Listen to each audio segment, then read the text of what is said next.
अलीगुल ऐं सोराब जी 20-25 सालनि जी पुराणी जोड़ी 3-4 सालनि खां वठी नज़र थो अचे त उहा जोड़ी थोरी कमज़ोर नज़र पई अचे।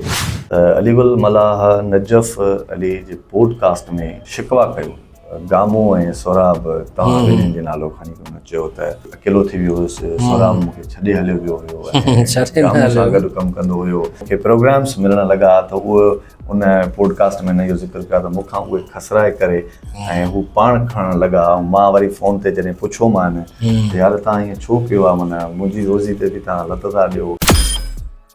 सोराब सोमरो लो लेवल जो कंटेंट हुजे या लो लेवल जी जेका स्क्रीन उन ते नज़र थो अचे, इन जी वजह छा आहे? इन जी वजह इहा आहे जो ऑडियंस जेके असांजा ॾिसंदड़ आहिनि न उहे बदिलजी विया आहिनि।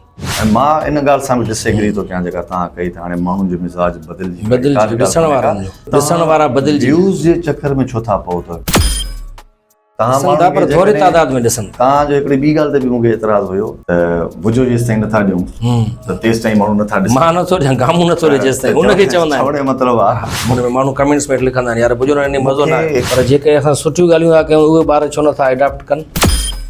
तव्हांजो कमु आहे कोशिशि करणु, अॻिलो एडॉप्ट करे थो नथो करे। ईअं त कलाम पाक पियो आहे, उहो पढ़ी करे ई माण्हू नथा सुधरनि। करोड़ न ॾिसंदो इहो आहे जेकॾहिं तव्हां थोरो डिसिप्लिन थी करे कॉमेडी कयो था त तव्हांखे माण्हू नथा ॾिसनि। ऐं जेकॾहिं मिसाल आहे ईअं छुड़वागी आहे इनखे माण्हू ॾिसनि, उनखे पसंद। अजीब सी सिचुएशन बनाई हुई है सब लोगों ने, जिसको देखो बोलता फिर रहा है P P P P P P, ये क्या है? अभी मैंने एक बच्चे से पकड़ कर पूछा बताओ बेटा पी पी पी का क्या मतलब है? उसने कहा अंकल आप खाम खा में होन क्यों दे रहे? मैं तो पहले से साइड में खड़ा हूं।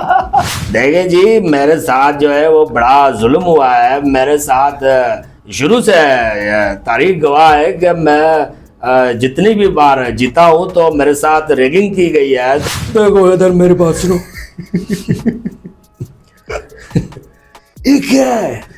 सबसे पहले इन दो भाइयों की पार्टनरशिप मैंने तोड़ी, ये करप्शन का गढ़ बन चुका है।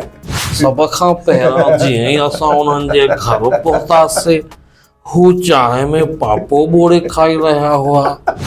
सोराब चाहे त हिन समाज में जेको कुझु थिए पियो उहो पंहिंजे फन जे ज़रिए काफ़ी उन जे ख़िलाफ़ कमु करे सघे थो। जेके ज़्यादतियूं थियनि पियूं सिस्टम जे ख़िलाफ़, सिस्टम जेको कुझु करे पियो, करप्शन थिए पई, नाइंसाफ़ी थिए पई, जेल में माण्हू जेलनि जे कैदियुनि जा हक़ हूंदा आहिनि, हक़ूक़ हूंदा आहिनि, पर असां जेके तव्हां आज़ादु घुमूं था उन जा हक़ ई कोन्हनि कंहिंखे, मिलनि ई कोन था। त सोराब सोमरो जेकॾहिं चाहे त सच ॻाल्हि इहा आहे त उहो इन ते तमामु वॾो कमु करे सघे थो। न करण जी वजह छा आहे? ख़ौफ़ आहे, लालच आहे।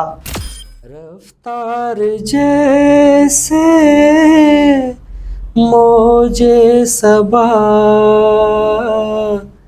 अंदाज है मुश्के सुखन ए जाने मन।